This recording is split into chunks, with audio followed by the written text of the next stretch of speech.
dia kayak gitu. Terus dia bila kita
Good evening, everyone,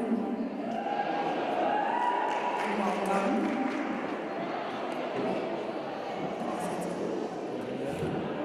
Today, it is my great honor to introduce someone who is near and dear to our team. His mother originally gave him the name Ricardo, but he has claimed the name Warrior Rick. He's from Berkeley, California, but in 1994, he met his suitor wife choice in a club called Mickey's in Rosebank. And after 22 years of marriage, it's longer than I've been alive. They now reside in Boxburg. He's a family man, an activist, a speaker, and a coach. Introducing Warrior Rick.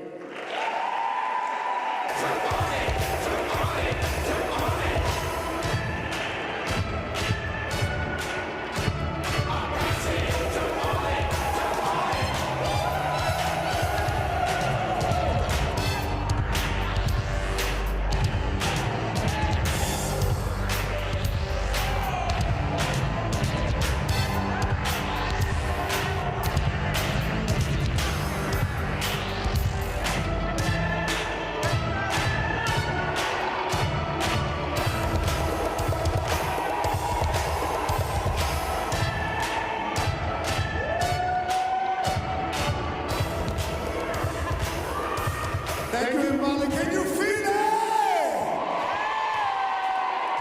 I said, Netball South Africa, can you feel it?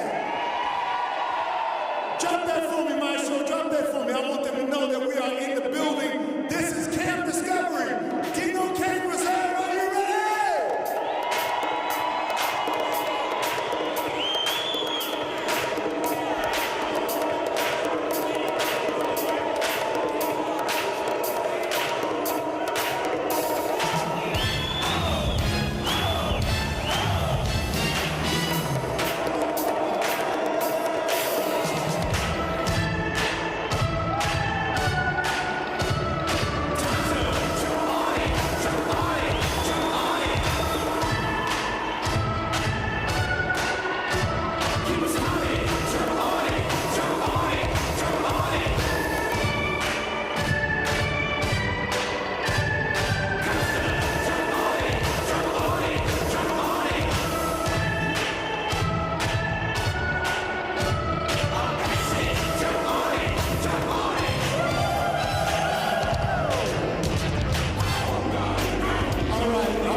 Did she say 4 children, 2 grandchildren, married longer than she's been alive? Is that what everybody said? And Molly don't lie. True as God, still here, standing.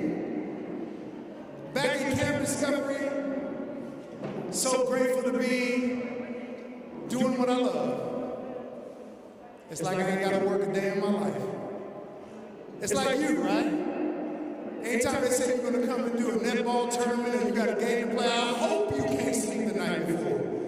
Because you're so excited, you're grateful, you feel good about who you are because you're good at what you do. Am I speaking to Netball South Africa?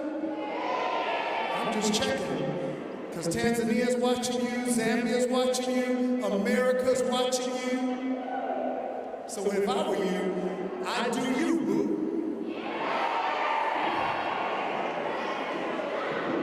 That's the easiest thing you can do.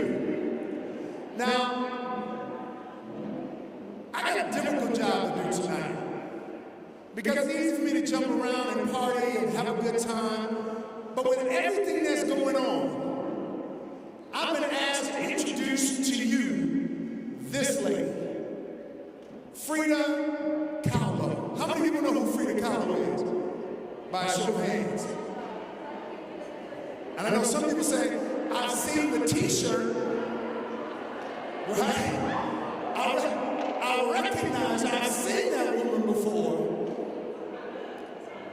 But most of us, like I was earlier this week and last week, really didn't know who she was.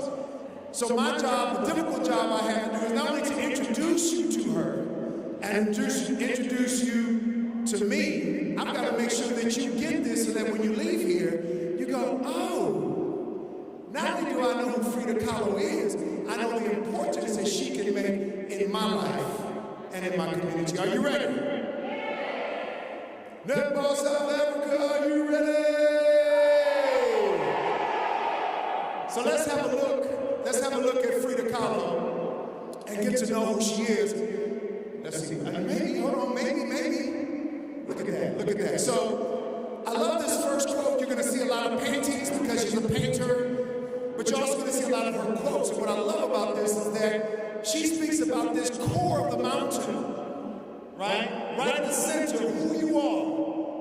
And the only way to know what someone else is going through, you got to know what you've gone through. And to be that mountain, you got to kind of understand each other's mountains. So I wanted to start there because we're going to get to know about her life. And I thought it'd be good for you to know that already you are a mountain. You are a mountain, right? It could be a small mountain, a big mountain, but you're a mountain. And at the core of who you are is who we need to get to know. This is her mother and her father.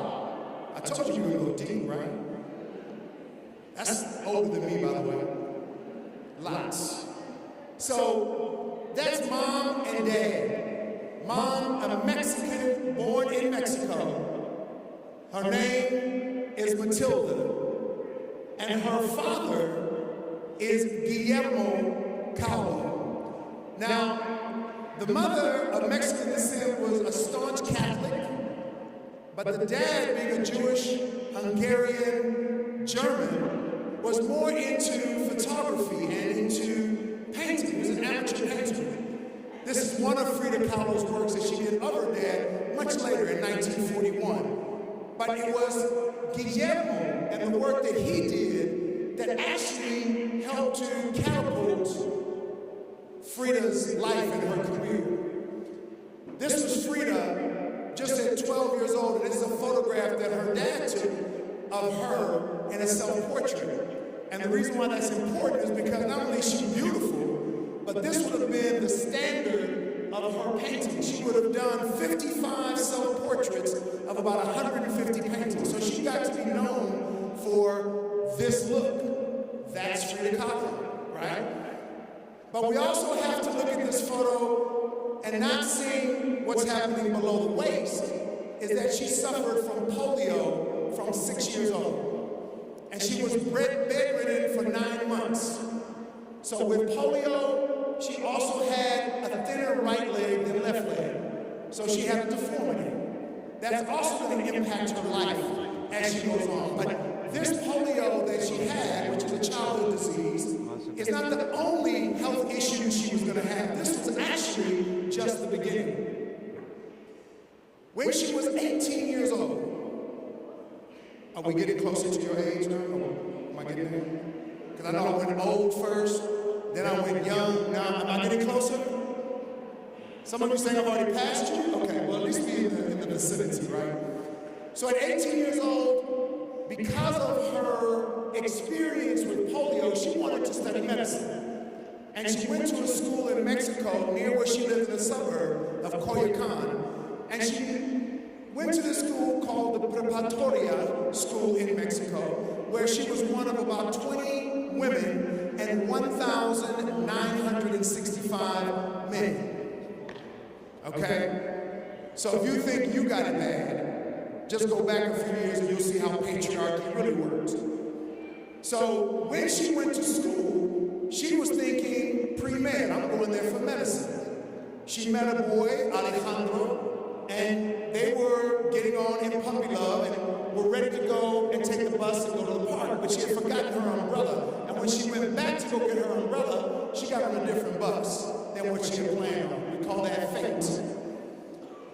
Unfortunately, on that bus, she met with an accident. They hit a trolley, a train, okay? And when she hit that, it was almost fatal. She ended up cracking her collarbone, busted her shoulder, pelvis out of place. A steel rod, which was the handrail for the bus that she was on, went through her stomach and through her uterus. She had over 30 surgeries in her life from that bus accident. What is unique about this painting, which is soon after the accident, is that you begin to see in her work that it wasn't just about her. Although she had 55 self-portraits, you'll see her on the far right. But next to her, you see what you can call capitalism. So this was the patriarchy, right? This was the patriarchy that was going on in the world. And next to him is a boy staring out the window, but an indigenous Native American from Mexico swaddling her child. And then a blue-collar worker and perhaps a helper of a household. So we're showing the diversity in Mexico at the time. I've got 4 areas that I want to take you through in terms of Frida Kahlo's life, so that if you only take away one of them, we will take away a lot. So without pen to paper and without taking notes, you'll find that as I go through this, you'll find that this is who Frida Kahlo is in terms of these 4 pillars of what I'm going to discuss with you. But these 4 pillars are also you. They're also how we live every day. This first one is dear to me, because as gregarious as I am, which means I love people, and as much as I love being around people and enjoying myself and having fun, that word used to always bug me. It's how to be me. The do you boo and the be you to full was difficult for me. But as I've done my research on Frida Kahlo for this presentation, I've gotten to learn more about who I am. And I've got to realize that sometimes you just got to drop your pose. Everybody knows you are naked underneath your clothes. Frida Kahlo. Everybody checking out her eyebrows now, man. Everybody's like, what? What? The unibrow. Right?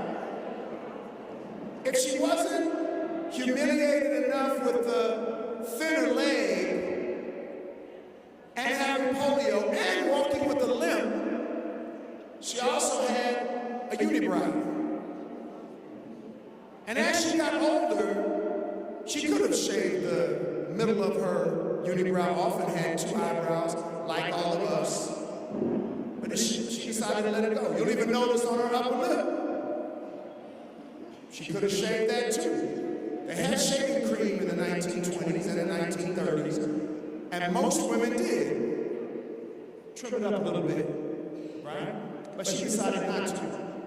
So she knew who she was, and she knew that it really didn't matter what other people thought of her because that's who she was. If you're looking for Frida Kahlo in this particular photograph that was taken by her father, Guillermo, she happens to be the one in the man's suit. The reason why she wore long pants and dresses was because of her limp and because of what polio did in terms of her thinner leg. But what I find interesting about this particular picture in the 1920s is that her father took this picture.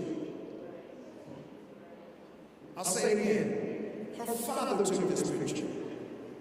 In a time when a woman wearing a suit would have been absurd. This wasn't only about fashion. This was about Frida Kahlo being who she is and who she is with her family and with anybody else that would see that photograph. When I look at her mama, Matilda don't look so happy. Maybe mom wasn't cool with it, I don't know. But dad said, Snap, you're my daughter, and I love you. So as we move on and look at this bus accident and how it changed Frida's life at 18 years old, her mother and her father both helped her to find her purpose, celebrate her passion. She had never painted before. She wasn't a painter before the bus accident. Remember, she was going to be a doctor. She went to study medicine. But after the accident, fate had it that she would be in a situation where she would have no choice but to celebrate her gift, a gift she didn't even know she had. They put this apparatus, a makeshift easel, on the front of her body. And on the ceiling of the hospital, they put a mirror. That's probably why she drew so many self-portraits, right? And what she did, she took that easel, the palette, and her brushes, and she began to find who she was and who she was in that hospital bed. This is the beginning of Frida Kahlo finding out who she is. This was her first painting that she did of herself. It's called The Velvet Dress, Self-Portrait in a Velvet Dress. And this particular painting is interesting because we're going to find out later how this particular painting got her connected to Diego Rivera, who was the muralist of doing frescoes in the public arenas in Mexico and later the United States. And because of that painting, someone saw her. It's that Diego Rivera who saw her. It's like with netball. If you're not carrying around a netball, if you're not shooting baskets, then we don't see you, so we don't know what your gift is. But because she put her gift on canvas and showed it to somebody that could critique her, coach her, and promote her, we later get to see Frida Kahlo, the amazing artist, the best artist of our time. So authenticity is important, and authenticity is the first area that I want to discuss with you. The second one is this overused and I think over complicated word, love. Now you're familiar with love in terms of, baby, baby, baby, I love you, right? Right? Baby, baby, I love you. That's what I tell my wife all the time. Baby, she tells me, take out the garbage, pick up the dog poo, and I say, baby, baby, baby, I love you. That's how it is, right? So, love comes in many different forms, and the love that I'm going to try to get across to you is not just the baby, I love you. You're going to see some of that baby, I love you in the next slides. But there's brotherly love, there's sisterly love. There's even the love you can give someone on social media, even though it says like, I know how you feel. But the love that ultimately we want to get to in relationships is that godly love. We call it agape love, forgiving love. It's the kind of love where you give everything. While you're guarding your heart, you give everything, regardless of whether or not you get it in return. Are you still with me? All right. This first image is not of Frida Kahlo's work. It's one of the rare images I want to share with you that is from Diego Rivera. This is actually from my hometown. This is painted in San Francisco, in the gallery in San Francisco, California. He was commissioned to do this particular piece of art, and he'd done it in Detroit, he'd done it in many parts of the United States, but especially Mexico. And this was the type of work that Frida Kahlo had seen in Mexico. The subject matter, labor, how to make sure that through this industrial revolution, it can be fair and equitable. It was sometimes political. In fact, most of the times it was political. Had communist overtones to it. But this Diego Rivera was talented. He was the best. I want you to get that. He made money. He was a well-paid artist for his frescoes that he did on open walls for the public to see. This Diego Rivera captivated Frida Kahlo from the time she was at the school before the accident. After the accident, she went to him and showed him the velvet dress. And she said to him, I didn't come here to flirt with you. I want to know if my paintings can make money so that I can help feed my family, as in his mother, her father, and her brothers and sisters. Diego Rivera was known as a womanizer. In fact, he was a self-acclaimed womanizer. He had already been married twice. And here is, at this point, this 20-year-old girl speaking to a 40-year-old man and asking him for help. And the reason why she had to approach him with, "This is not me being flirtatious," is because she knew who he was and how he behaves. But Frida Kahlo decided to marry Diego Rivera.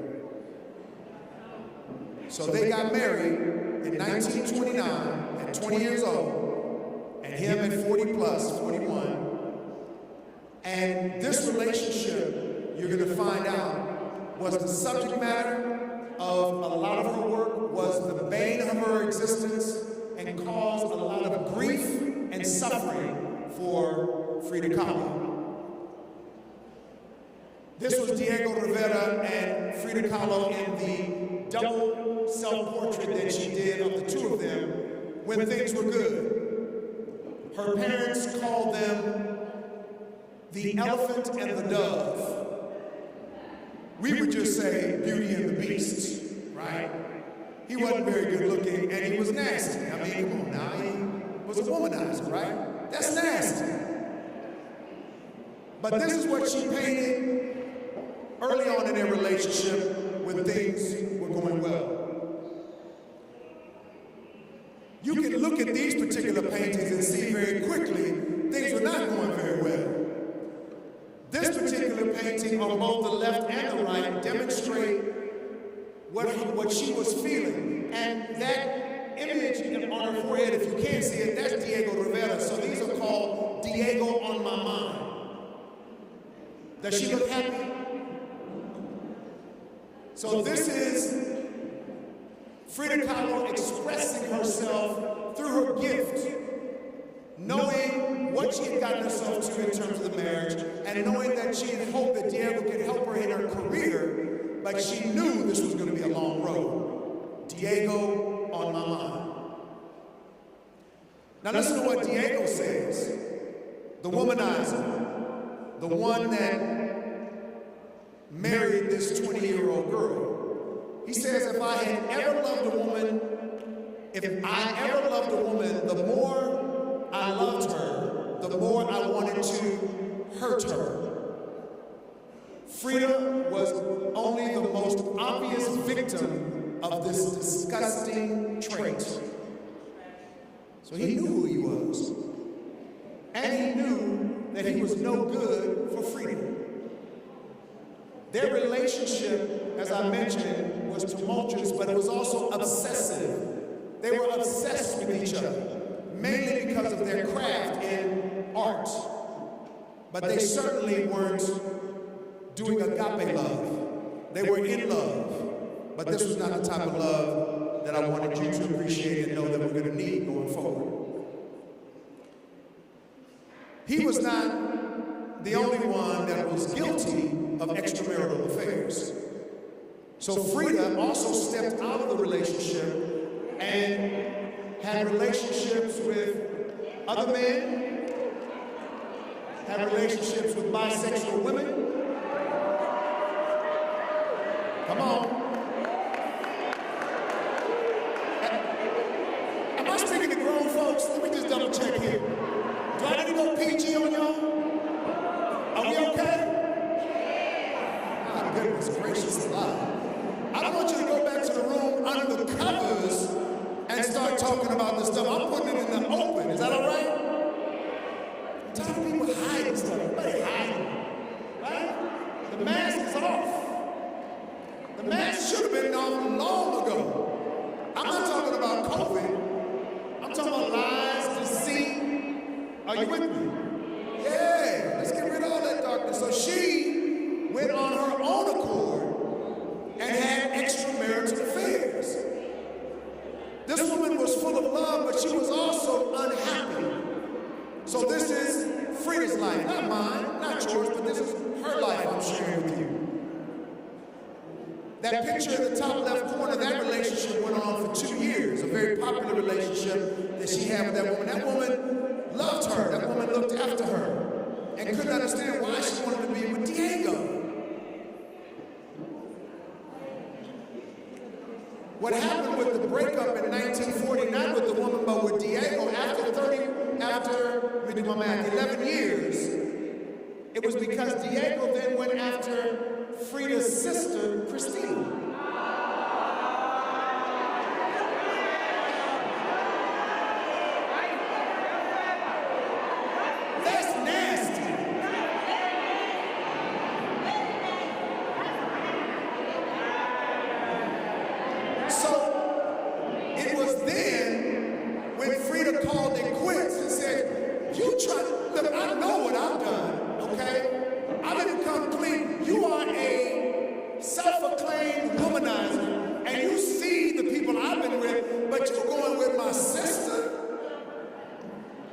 She cut off her hair. She put the man's suit back on, like she did when she was younger. And the reason she did that, she says to herself, she says, I know you like me in those long Tijuana dresses from Mexico. I know you like me looking all matriarchal for you, but guess what? I'm gonna give you what you don't want. So you can see those scissors in her hands on the left. That's her cutting her hair off. You can see her hair throughout the painting that she's done there. Cropped hair and in a man's suit, and said, take that, Jack. This painting is perhaps one of her most famous paintings, right at that most tumultuous time in her relationship just before they divorced. It's called The Two Fridas. And what I love about this, linked to authenticity, but also love when we think about the heart, we also have this. Don't think authenticity means that you are just one person. You don't have to be bipolar or suffer from multiple personalities to know that who you are here at the Netball camp is not the same person you are at home. I don't talk to my wife like this with a microphone and all these lights and a PowerPoint presentation. Right? So the Two Fridas is showing you the Victorian woman on the left from Europe, representing her dad and representing that royalty and representing all of those things that are things that she wasn't really connected to, quite frankly. Her dad, yes, but not where she wanted to be. And this heart that is open also has a pair of scissors on her lap where she's cutting the artery. That's the one Frida. But the two Fridas are connected. So if you look at the Tijuana Frida, you can see that the heart is intact. So as much as there's anguish and there's animosity and there's a challenge between these two Fridas, they're still connected. The two hands are still connected. So in love, when you think about loving yourself, remember that there are two parts to you. So even though one may go astray or one may be difficult, just make sure you still keep a hold of yourself and stay connected to the one, even though you might have two or three things happening at once. And you follow me. These are the two Fridas. Most famous painting perhaps that she ever did in her career. One of my favorite paintings, only because it just is, I don't know, it's just something about it. It's just dramatic. And this one is the thorn necklace and the hummingbird, 1940. Right? This was a time where she was divorced from Diego and they remarried in that same year.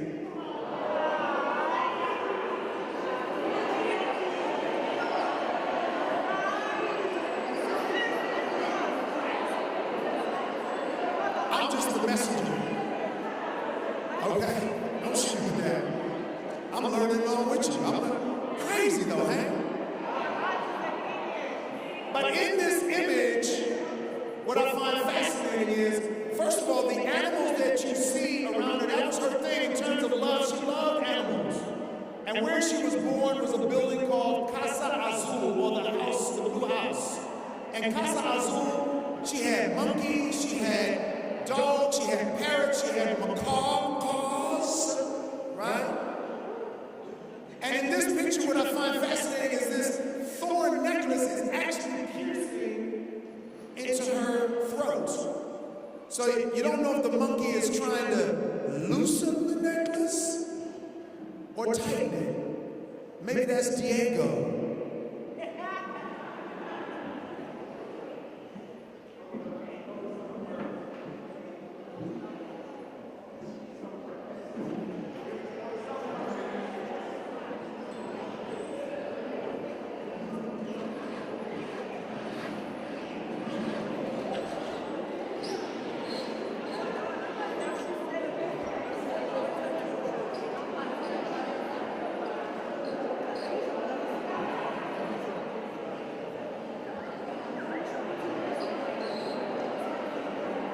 One, two, back.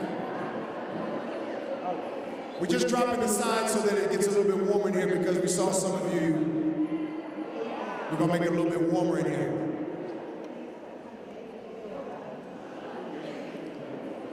So these were her pets that she kept in her house in Casa Azul where she was born and where she lived with Diego because she went back to the house where she lived with Diego. And she had all of these types of animals. So I want to let you know that she loved animals. Love. We're talking about love. The next one, activism. This one is particularly special to me because I just got back from Bombella. And I was having trouble getting out of Bombella because there were people who were blocking the road. So I couldn't get out to get to Joburg and to get to you at Dino King Reserve Camp Discovery. And what I find interesting about activism is that a lot of people think that they're doing activism when they react violently. So what happened in Bombella and what happened in Durban last July was not activism. And what we have seen in South Africa often is that we know that we need change. We know that we want to keep the lights on and have water in the Eastern Cape, and we don't want our children dying inside of a club, and we don't want 13-year-olds in a club. We know this.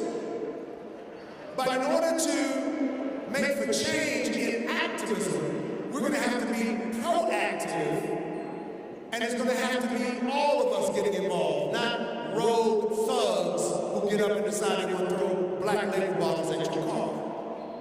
I just thought I'd bring it up so you know when I talk activism that you know where I'm going, okay?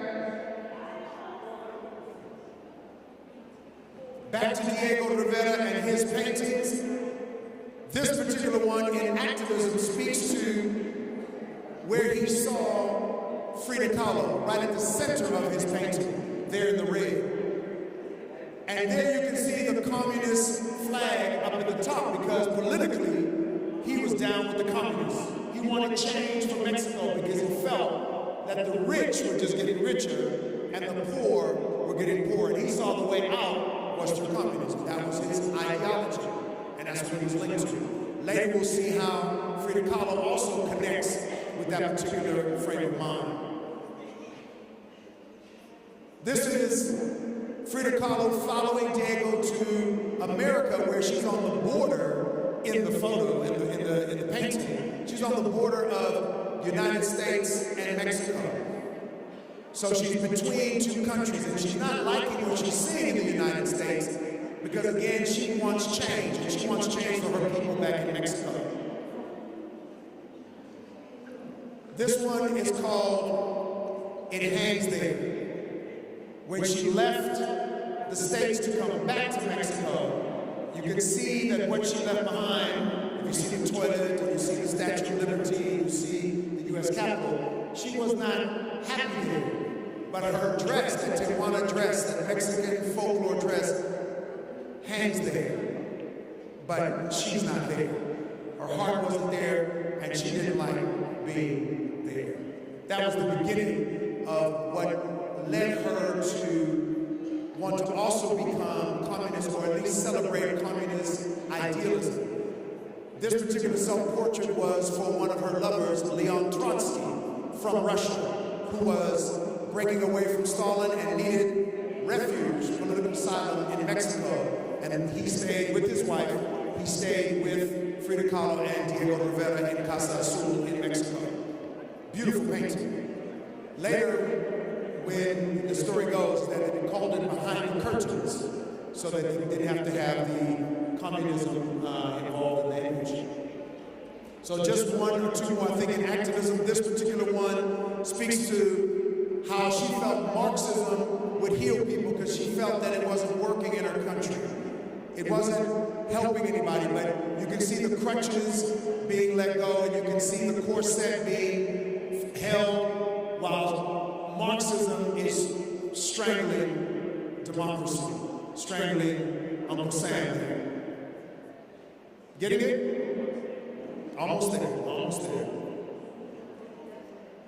The last one, so that's activism. That was her life and where she began to see where she needed to go in terms of making a change. The last one, the most difficult one, the one that we think is the most difficult, but perhaps the one that is the most transformative, is pain. This particular area we learn from the Bible. I love it when Paul says, I was glad that I was afflicted, that I might learn thy statutes.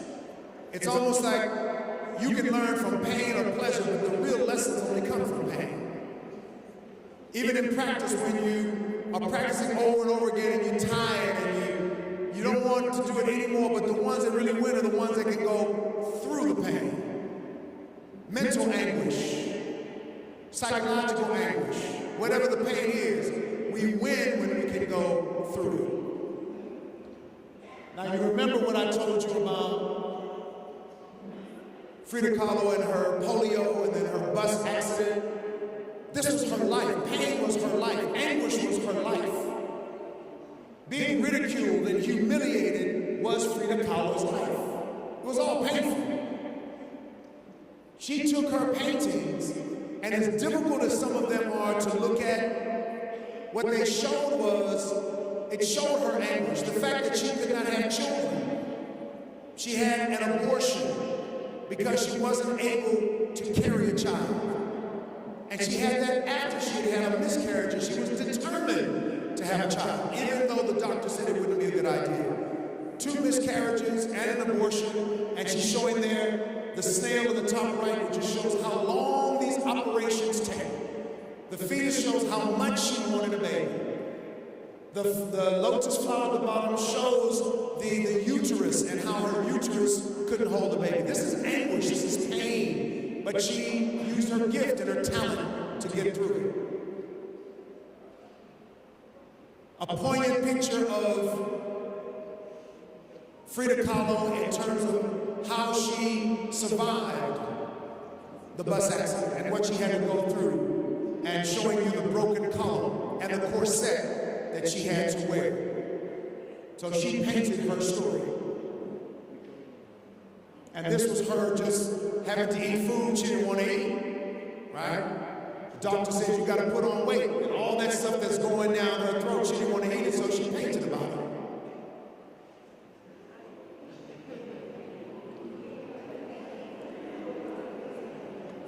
You don't often see that in the cougar, right? So, this one on pain is just showing how that's how she felt. She felt like she was prey for predators like Diego, predators like polio, predators like the bus accident. She lived her life constantly feeling like she was going to be a victim, but she never, ever acted out as a victim. Look at her face. Stoic, head up, strong, with 9 arrows in her back. And she's still going. So it just is a reminder that no matter how hard it gets, no matter how tough life becomes, we've got to keep going. That's why Frida Kahlo painted the wounded deer.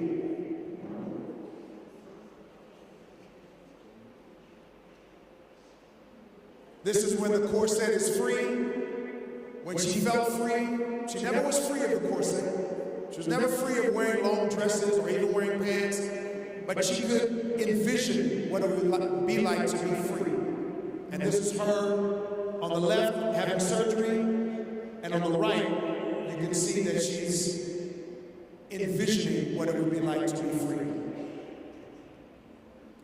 So, what do we learn from Frida Kahlo? What is it we take away from her life. You can take away anything from anybody, from your friend, your colleague, your coach, your parents. But for me, what was fascinating about Frida Kahlo's story were the areas that I shared with you. Authenticity, activism, pain, and love. These were all the areas that, as I read her book and as I read through white papers and links on the internet, that's when I began to find that was particularly special about her life. And I saw how it changed my life as I connected to these aspects. So very quickly, I'm going to give you the quotes to the 4 areas that we've covered.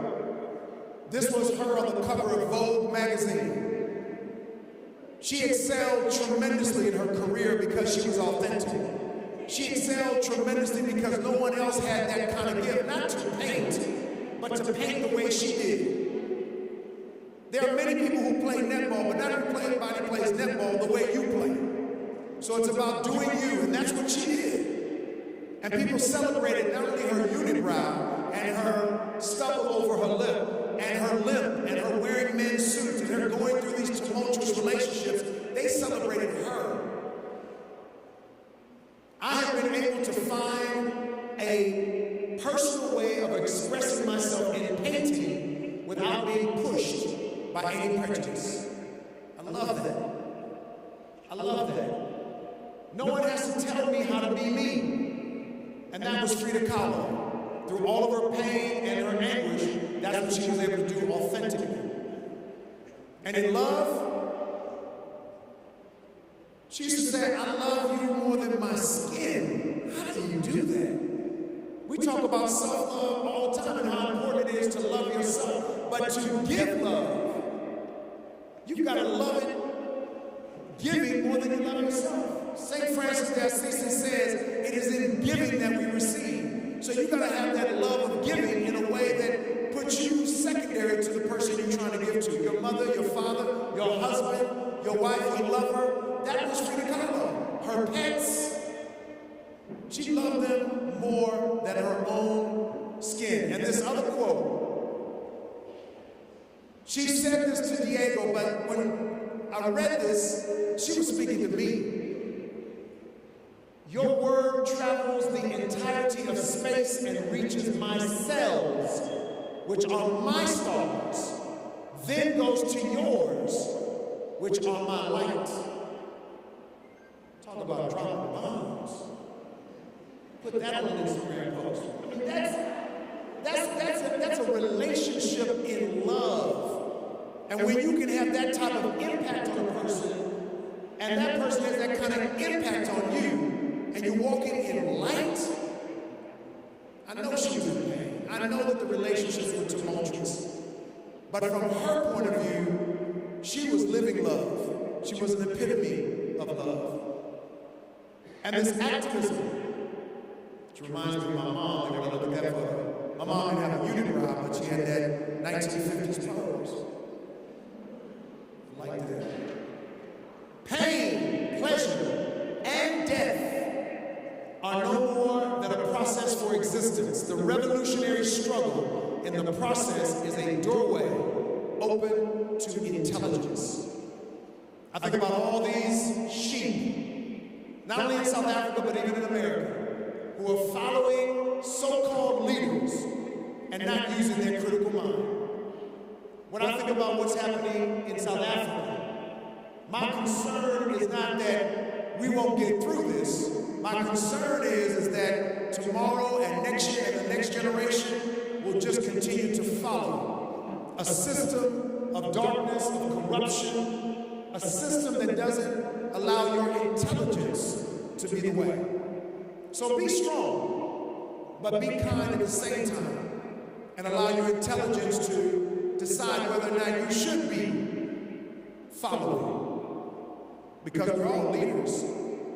But who you choose to follow should be from your critical mind. That's activism. And finally, pain. I hope, let me do this one first. I'm gonna do that, I'm gonna do the other one last. I hope I don't get feedback on the mic. Nothing is absolute. Everything changes, everything moves, everything flies and goes away. The pain will subside. It's not there forever, but it is for your good. It is for you to recognize that message. What is that pain? You've been injured before. You know what it is to have an injury, even if it's just the flu. And you got to be patient. And you got to wait. And you got to sit back and figure out what your next move is going to be. That's when it goes away. Will you be ready when the pain goes away? First, this one. Remember I told you about all of the injuries she had? She had gangrene at the end of her life. She had gangrene that had amputated her leg. And check this quote out. Feet, what do I need you for when I have wings to fly? That quote was just before she passed away at 54 years old. And finally, this is for all of y'all who know when you get older, this is how we think when we get older. Not you, this is how we start thinking. I hope that the exit is joyful, and I hope I never return. Right? Ugh! Heavy duty! Life is hard. It wasn't meant to be easy, it was meant to be worth it. So what we have to do now is we have to decide how we're going to be authentic and how we're going to activate our voices and our actions so that we can be leaders and not just followers. And then we have to use love of ourselves and love of others in a way that is enormously agape, which is that all-encompassing love. And then we have to work through the pain. We've got to make sure that pain doesn't keep us down, but lifts us up. And that is why SPAR decided to use Frida Kahlo as a representative, as a presenter, as an ambassador, right? Post-mortem that would represent hashtag I Rise. You know Maya Angelou's poem? Still I Rise? It is that ability to, when all is said and done, when you've been humiliated, they laughed at you because of your polio, when you have done everything you can and they say, but that boyfriend has done you wrong, and you still keep coming back. You say, I rise. Even if it's not we rise, I rise first. That hashtag I rise is part of the SPAR Women's Challenge, and part of the SPAR Women's Virtual Challenge. And just like Frida Kahlo, you'll be able to be part of it and to help others to rise. So that as you shine your light, others too can shine their light. So I'm gonna leave it there, and I wanna say that it ain't easy. Practice ain't easy. Winning's not easy. But if you recognize in the words of Nelson Mandela that it is easier to show up if you know that you can't lose, that you're either gonna win or you're gonna learn. Thank you so much.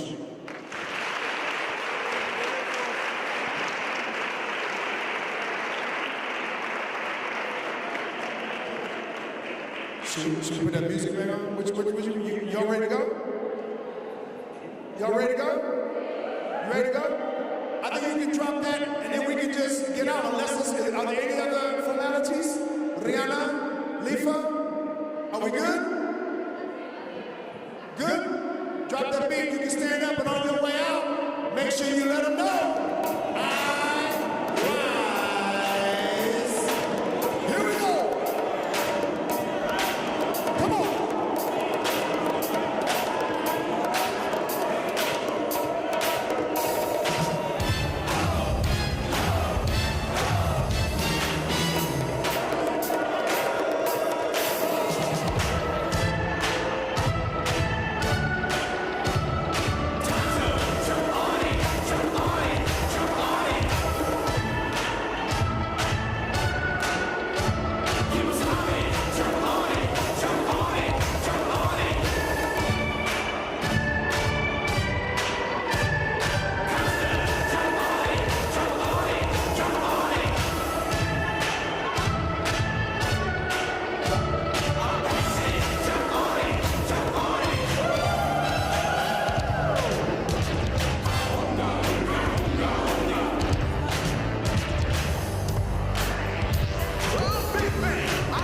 G, I got